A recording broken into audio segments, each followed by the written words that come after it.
Alright, so this is a continuation from my tool haul number 7. So I'll put a card in the top right hand corner so you could go ahead and check that out first if you'd like.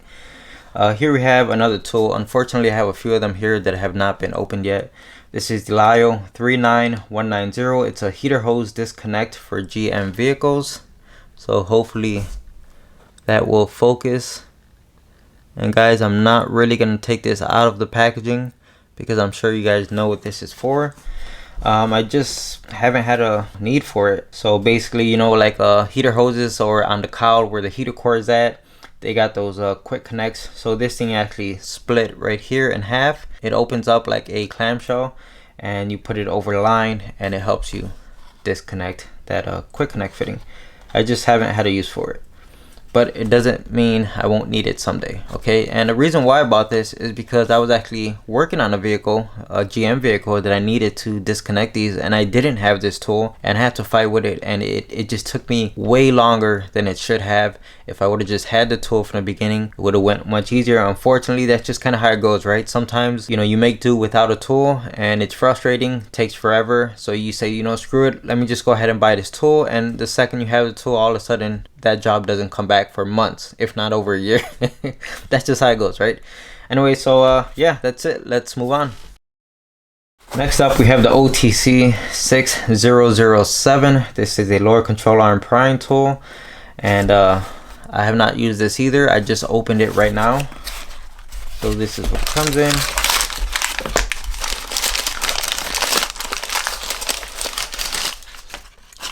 And here we have it. Now I'm sure some of you are looking at this and saying, hey, I can make that tool myself, and I'm pretty sure you can, but this is some pretty heavy duty steel right here.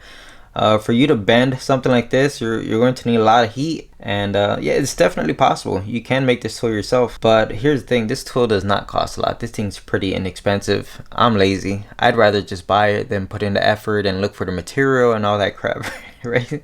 But like, say if you have a coil spring laying around and you have a oxyacetylene torch, go at it, you know what I mean? Let me try to demonstrate how it would work using my hands. But let's just say my hand right here is a lower control arm and your ball joint would be on this tip, right? So you grab the tool, you set this over the lower control arm like that, and now, like, say this would be facing towards you, right? Because the ball joint would be out here. You come in with your pry bar. My other finger is now a pry bar, okay? This is the big Mayhew Dominator right here. So you put this inside of here and use that as leverage to pull down on that lower control arm to either separate that ball joint from the knuckle or whatever reason you need to pull down that lower control arm. So that's essentially the idea behind all of this. Pretty simple concept. Anyway, that's it for this tool. Let's go ahead and move on. Here I have another Astro tool. So this one is going to be the 9532. It is a tungsten carbide gasket scraper. Okay, so it comes in this packaging, and again, I have not used it. Brand spanking new, so you can see it comes like this little rubber condom, if you will. Just kind of sits on top so nobody hurts themselves. Nice handle, it's just all plastic. It feels pretty solid, and a piece of steel right here in the center. You can see it's pretty thick gauge. In the end, you would think it's like a knife edge, right? Like a blade, but it's not. It's actually just like a square piece of carbide. They're relying on that edge right there to use as a scraper to remove gasket material. The only person I've seen using this as of right now is Eric O from South Main Auto, and he says it works wonders. Just be careful with it because it can dig into aluminum, and you know that makes sense. The only downside is its size. There's plenty of times where I have to pull out my little mini scraper, like say the handle's only like this long, and then, you know, the blade makes it come out like right here. So essentially it's like half the length of this tool, and I find myself using that one a lot only because it's a much smaller tool and I could get into tight areas. So the fact that this one is so long means it's going to limit where you can use it, but I'm sure it works well. So I'm really looking forward to using this one. So looking at the back of the packaging here, it says precision ground tungsten carbide rectangular blade is nearly impervious to wear. So that's really good. That means it's going to last a long time. Perfect on flat surfaces for gaskets, rust, carbon buildup, weld, slag, glue, paint, and more. So it's not only for gaskets, guys. It works for other things as well. It has a 90-degree blade, so I was right on that. It's like a 90-degree angle. Edges require no maintenance or sharpening, which is really neat. because obviously it does not have any replaceable tips on it. So what you get is what you get right here, and it has to last a long time. If not, you're gonna be tossing out this entire tool. So that's why they did not make the traditional blade style or knife edge at the end, because those do wear out over time. So I guess we're gonna find out how long this thing lasts.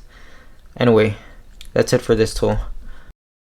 Next up, I have a small box here, and what's in the box is just garbage. So I mean, you can see it's just a generic box and no stampings or anything on it. The best you get is a sticker that says QC pass, maybe like quality control pass. I have no idea, but I don't think this one really did pass the quality control, because like the first time I actually had a chance to use it, I actually just bent the tool or like twisted it. So these are made for struts. You know how like struts pinch onto a knuckle and then they put that bolt. Not every car is designed like that, but some cars are designed like that. So I had them in the toolbox forever, and then I finally had a chance to use them. So I went to use it, and let's see if this will pick up. Can you see that it's twisted? So that's what happened on the very first use. So I stopped using it and it didn't get the job done, by the way. I just stopped because I knew if I kept twisting it, it was just gonna snap off. But yeah, the whole point is to wedge these in between the pinch bolt right there where the strut pinches onto the knuckle, and it's supposed to separate it so you could slide the strut off of the knuckle. And maybe it's just because these are just cheap Chinese tools that they couldn't get the job done. Maybe if I would have bought like a name brand one, like a good quality set, maybe it would have worked. But as far as like these cheap ones that you see on eBay and Amazon, like no name brand, pretty much this right here, don't waste your money, guys. Honestly, after using these, it's gonna be really hard to even convince me to buy, like say Snap-on makes the same set, right? And I'm sure their set and their quality of metal is way better. But after my experience with these, it's gonna be really hard to sell me on even a Snap-on set. You know, people that say, oh, they work well, you just gotta buy a good set. Yeah, it's gonna be a hard sell for me, so avoid something like this. There's other ways around it or getting that job done. Alright guys, so I had to take a break. I went upstairs, got a cup of joe, and we are back. So here I have some electrical wire tools, I guess, kit, I don't know. Anyway, this first set right here is called a wire terminal removal tool car electrical wiring crimp connector pin kit. I know that is a mouthful, but basically it's for depinning connectors and getting wires out. I actually recently used these on the CRX to depin a connector and fix some wires, so it was really useful, and they actually did their job halfway decent. So the part number for these is going to be MS-1233. So part number for this right here. Super cool, really convenient. Doesn't take up a lot of space, doesn't cost a lot of money, so you can't go wrong with it. And then two other kits right here. Now all of this stuff is sold individually, so you know, this is its own purchase right here, this is its own purchase, and this is a separate one. But obviously these two came from the same company. So we got two different kits here. They do the same thing, but they're for different types of cars. So this one up top is going to be for Honda and Acura. You could see that right there. And the part number is PFT-03. And then this kit is going to be for 4 GM Chrysler vehicles. Part number is PFT-DMS. And I recently used a set like this on that Chevy Malibu where I was checking the pin fitment on that blower motor. I'm sure you guys just saw that video. A very inexpensive kit, doesn't take up a lot of space in your toolbox, and it's super easy to show someone that the pins are worn out or whatever, compared to just telling them. You could simply just go ahead and like grab this one and, you know, push it in and out the pins and show someone, look, this pin is no good, blah blah blah, right? Instead of just saying it's no good. So really neat tools, and honestly these things almost look like they're handmade, at least to me they do. So I appreciate the person that put in the effort to make these, if that's the case. There isn't really much else to say on these. They're just really cool tools to have. They're not going to break the bank, and it just helps you verify your diagnosis if you are diagnosing problems like this. Next up, we have a gear wrench set. For a second there, I thought we were going to go this entire video without having a single gear wrench tool, but here we are. So this entire kit, sorry I don't have the original packaging that it came in, like the cover, but this is going to be part number 81032. It's basically a bit driver set. So you can see this is going to be the smaller ratcheting wrench. This is a much longer one. And by the way, this thing has a very slim profile. Okay, it's not like a standard wrench or ratchet where, you know, it's rounded or anything like that. So it's really kept in mind the idea of fitting into tight places. And it comes with two of these bits right here. So what you do is you grab one of the little bits right into here, and then you could just grab any of the little 1/4 inch supplied sockets and they pop right on. Okay, and then you have your forward and reverse right on top, and then you have this lever or lever down here, and this basically allows it to rotate the swivel head, and then you could just go ahead and lock it in place wherever you want it so it doesn't move. And yeah, it sounds like it has very fine teeth.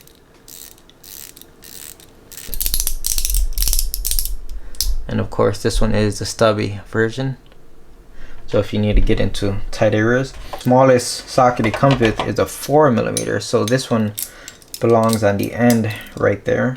Okay, so from 4mm to 13 without skipping a size. And no, it doesn't come with a 5.5, which is unfortunate because a lot of times the little blender or actuators underneath the dash of a vehicle, the screws that hold them in place are a lot of times 5.5mm. I know it's freaking weird, but it is. Okay, it also comes with some bits, as you can see.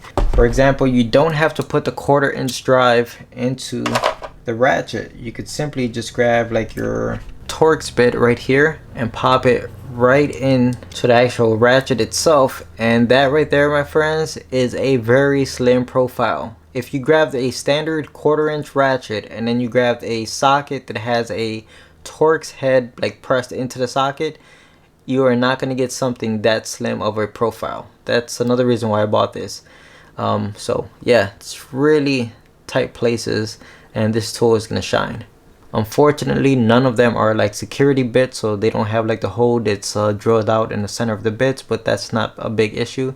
It would have been nice to see that, but again, not a big issue. Oh, there's also an extension. It goes right here. I'm sorry guys, I'm missing that. I'm not missing it. It's outside in the garage. I know exactly where it's at, but there is a 1/4 inch extension that comes in the kit. So that's pretty much it for this one. Let's go ahead, move on to the next tool. Here I have the Eastwood 3.5 gallon parts washer. This is part number 30640. It's a small one. As you can see, you can't fit any large items in here, but that's fine. I don't have a lot of bench space for a large one, so the small one was just fine. And the brush that you see me using here did not come with the parts washer. I had to buy this separate, so keep that in mind, and I do recommend using a brush like this. It's absolutely necessary. But the parts washer has done its job. It's been holding up well and it just works, so there isn't much else to say about this. One thing this is reminding me, it's starting to get cold out here, so I have to go out there and dump out the liquids in it before it freezes over. But yeah, let's move on to the next tool. It's made by Duratech, DT0BW09M, and nothing fancy guys. The reason why I didn't go with name brand here, because it's a tool that's not going to get used often, and when it does get used, it doesn't really take abuse. There's no reason to, you know, buy snap-on wrenches like this that are going to cost you $300 for what? You know what I mean? So here they are, nicely finished. They feel like decent quality and they're going to do their job. You almost never have to use tools like this, so honestly, in my opinion, there's no reason to spend big bucks on them. Even the cheap tools are going to get the job done. But what I like about this set, it goes from 6mm all the way up to 23 without skipping a size, and they do that by having a double-sided wrench. It's so damn cute. Look how tiny it is. Tell me it ain't cute. Now it comes in this little carrying pouch right here, and honestly, I'm not gonna use it. The only reason why it's still in the pouch is because I want to keep everything together while I'm making a video. But what I do with things like this, just take them out of their carrying cases or their pouches, and I just put them in my toolbox in one of the drawers. Simple as that, because it takes up less space. and I'm not a big fan of rolling things up like this. Honestly, I don't really like that. I'd rather just pull open my drawer and there goes all the wrenches laid out where I can just grab whatever I need, instead of having to pull out a whole pouch, you know, unravel it and then see which one I need. I don't like this type of stuff. I bought this to complement my new tool that's in the garage that we have to go look at right now. Now this is my spring compressor that I've had for quite some time now, and recently I was using it on one of my friend's car to compress some springs, obviously, and the tool actually failed while I was using it, so it scared the hell out of my friend. I was laughing, but I was also terrified as well, because things like this, it sucks when they fail, but it's even worse when they fail while you're using them, because there's so much tension on that spring or from the spring that it's not fun when it fails. So I noticed that the threads on this thing started to pull out, and you can see if I put the rod in here, there's absolutely no threads left. It almost goes all the way through now. So it's definitely a scary experience when something like this happens, and that's why, you know what, I'm tired of messing with this, so I decided I'm just gonna bite the bullet. I'll buy a proper tool that I feel safe using, and that's why this next tool isn't exactly DIY friendly, because this thing costs over $500. Safety is #1 aspect, okay? And using this new tool, I feel 100% safe using this thing. Of course, you never want to become complacent with things like this, but this tool is definitely safer than my 2 previous style of spring compressors. A sketchy spring compressor can easily land you in a hospital, and the price of this tool is far less than a hospital bill, so keep that in mind, guys. Now you can see how both of these lower plates are adjustable. They kind of have like a ratcheting mechanism on them, and then you can turn this rod back here and it's going to open and close the jaws so you can clamp down on the strut. Now this thing isn't foolproof. There are things about it that I don't like, but like any other tool, nothing is 100% perfect, right? There's always going to be compromises. There's different tools out here that accomplish the same job, and they all have their negatives and positives, right? You can see these like claws up here that pull down on the spring. Everything feels very solid, by the way. I mean, the construction of this thing is just top notch. I don't feel like there's anything that feels cheap or anything. Everything just has a nice solid feel to it. And these knurled knobs that you lock in place, even though you lock them down so the thing doesn't move at all, the actual hook itself still has some play to accommodate the spring while it's being compressed, and it allows it to flex a little bit. And these arms back here, they, as you can see, open up to get the springs in, but they also slide up and down, and they have like a knurled rod that they go up and down on, and they lock in place. So basically what I'm getting at is there's a ton of adjustability here. So the way these lower plates are set up is that's intended for you to put the strut in upside down. I really don't like that method. I tried it the first time and it just felt kind of sketchy to me. So you can see they are reversible. You just go ahead, flip them around, and they have different ends on them. And these ends are for clamping on the body of the strut, and I'll show you that in a second right now. So if we grab just a random U-strut that I have laying around, this is the way they intend you to put it in if you're going to replace your strut. What it does is it clamps onto the top hat and it compresses the spring, and then they expect you to remove the nut from underneath it and then pull the strut out of the top, which to me it felt super sketchy. It just didn't feel right to me. So I prefer this method right here, is to turn the plates around and then you clamp on the body of the strut, compress the spring, remove the top hat. But you see the problem here already. Either way, whether you have this thing upside down or downside up, there's a compromise. Either you can only remove the top hat or you can only remove the strut. You know, on other spring compressors that keep tension on the spring, they allow you to replace the top hat and the strut at the same time while it's holding tension on the spring, but that isn't the case with this tool. If you want to change everything, you're going to have to decompress the spring, put all your new parts on it, and then put the whole thing back in the tool again to compress it. It seems like an extra step, and it is, but it just feels safer to me to do it like this than to turn the unit upside down, because most times when you're compressing a spring, I want to say like 8 out of 10 times it's because you're replacing the strut, not because you're here just to do a top hat. You get what I'm saying? So I'd rather put it right side up and decompress the spring after we get everything disassembled, put the new parts back on it, and then put it back in the tool to compress the spring once again and put the top hat, preferably the new top hat, on it. And here it looks like I'm struggling to turn this, but actually no, it's really simple to compress the spring. What I'm fighting here is, since the tool isn't bolted to the ground, it keeps wanting to like rotate the whole tool. So I have my foot on the base right now. That's what I was fighting against. But let's go ahead and grab our new tool that we just got for this exact purpose, and let's go ahead and give it a try. So yeah, there are some downsides, guys. This isn't like some of those other tools that you see that keep tension on the spring while you work around it. That's not gonna happen. But even with those downsides, this tool is still way faster than using my previous tool that I had, and way safer. And now that all of the tension is removed off of the spring, this is the time to go ahead and replace your bellow, your strut, your top hat. And once you get all the new parts on it, you simply put it back on the machine and put it back together. So that's pretty much it for the tool haul. I know it was a long video, but I appreciate you guys watching, and I hope you enjoyed it. What do you guys think of my new spring compressor? I know it's not really DIY friendly because of its price point, and sure, it has a few negatives. But honestly guys, can you put a price on safety? This thing is so much safer that I cannot even emphasize it, okay? So that was my main thing here when I bought this. I just didn't like how sketchy my old one was. With that being said, like always, thanks for watching.